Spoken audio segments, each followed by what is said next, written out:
ఎలాంటి ఫుడ్ అంటే ఇష్టం? డాబా స్టైల్. డాబాలో ఎక్కువగా ఏం తింటారు? కట్ చేయండి ఒకసారి. నేను ఎన్ని షోస్ లో మీ గురించి ఎన్ని చెప్పుంటాను, మీరు ఒకసారి నా గురించి చెప్పారా? ఒక్క నిమిషం ప్రిపేర్ అవుతా, కట్ చేయండి. నా మీదకి వచ్చారు, ఒక వార్నింగ్ ఇవ్వండి వాళ్ళకి. ఎందుకు వెళ్ళాం మీదకి?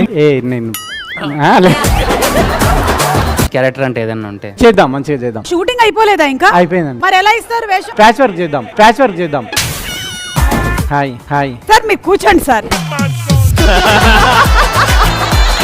నన్ను మూవీలో ఎప్పుడు తీసుకుంటారు సార్? ప్యాచ్ వర్క్ ఉంది, ఇద్దరిని కలిపే చేస్తాం. మీరు చిల్లీ చికెన్ రూమ్ లో ఉన్నప్పుడు ఎలా చేసేవాళ్ళు? ఫస్ట్ చికెన్ వేసి దాంట్లో కొంచెం చిల్లీ వేసి చిల్లీ చికెన్ చేసి.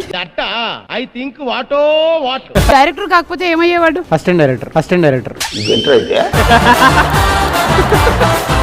ఇది టైం మెషిన్ లో వెనక్కి వెళ్తే ఏ ఏజ్ లోకి వెళ్తారు? కూల్. ఎందుకని అడుగుతారు అనుకోలే, ఒట్టిగా చెప్పేసిన నేను. అమ్ను హీరోయిన్ గా పెట్టి 100 కోట్ల సినిమా తీస్తే ఏం తీస్తారు? దివాలా తీస్తా అండి. మీరు ఎలాంటి స్టోరీ రాస్తారు చెప్పండి. బీటెక్ స్టూడెంట్, బుక్ కొంచెం దూరంగా పెట్టి చదువుకుంటా ఉంటారు. ఎందుకు దూరంగా పెట్టి చదువుతున్నా? అంటే డిస్టెన్స్ ఎడ్యుకేషన్ మీద.